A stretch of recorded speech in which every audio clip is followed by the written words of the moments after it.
All right, we want to put these things in interval notation. Remember, with interval notation, you're simply putting the starting point, stopping point.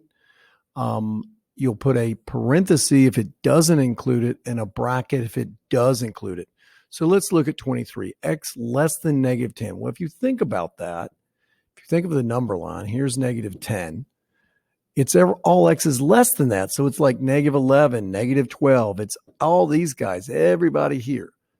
So it's everybody that direction, doesn't include negative 10. So it's an open circle if I dealt with, the number line picture.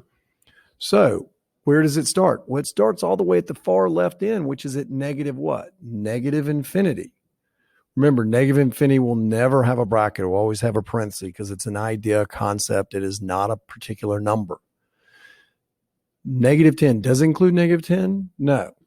So I'll put a parenthesis, and it ended at negative 10. So it goes from negative infinity, stops at negative 10, starts at negative infinity, ends at negative 10, doesn't include either, so I use parentheses.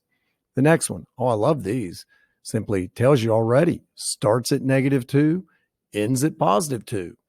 Now, it does include 2, so I'll put a bracket here. It does not include, doesn't have an or equal to, so that's a parenthesis. That says, hey, it goes from negative 2 to 2. Here, x is greater than negative 11. So if you think of a number line, here's negative 11. It's x is bigger than negative 11. So that's all the guys this way. So this one starts at negative 11. It keeps going forever, so it goes to infinity. Can never have a bracket on infinity. It's always a parenthesis. Does it include negative 11? No, so that's a parenthesis. 26 starts at 0, ends at 10.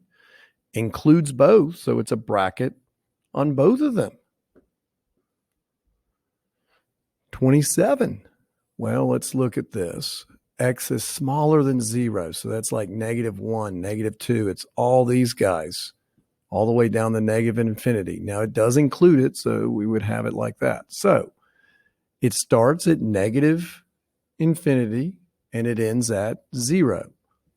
Again, negative infinity concept, so it gets a parenthesis. It includes 0, so we put a bracket. And finally, here's 3. It's x is bigger than 3, so it's everybody going this direction. Doesn't include 3, but it goes all the way forever. So it starts at 3, it ends at infinity. 3 does include it? No, so it's a parenthesis. There you have them.